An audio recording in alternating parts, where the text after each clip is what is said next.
Au titre des communications, renforcement des compétences numériques des personnels de l'administration publique. Dans la perspective de l'instauration d'une administration intelligente, le développement des capacités et compétences numériques du personnel de l'administration publique devient une nécessité absolue.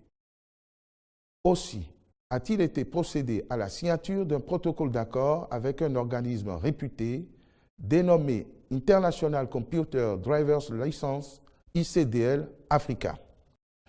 En vue de définir avec l'objectivité et la pertinence requise le contenu de la formation des agents concernés et d'aboutir à leur certification, une phase de diagnostic est indispensable pour faire l'état des lieux.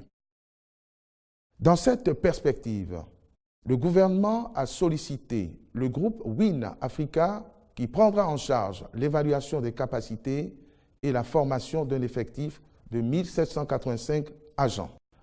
Restructuration de la Société nationale de commercialisation des produits pétroliers Sonacop.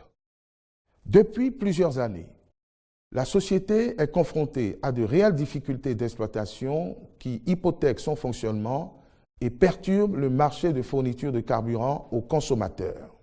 Au fil du temps, les différents plans de restructuration mis en œuvre n'ont pas permis de redresser la situation afin de faire jouer à la société un rôle de premier plan dans le secteur.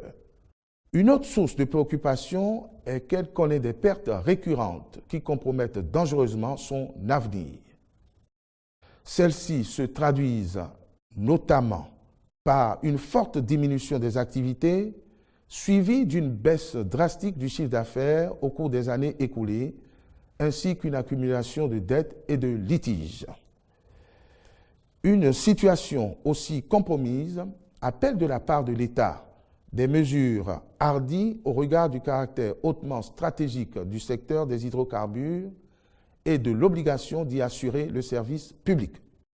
C'est pourquoi le Conseil a décidé de nommer un administrateur provisoire à la tête de la société et de mettre en place un comité de coordination et de suivi de sa restructuration. Le dit comité est chargé de superviser et de veiller à la bonne application de la feuille de route réaliste que soumettra l'administrateur provisoire.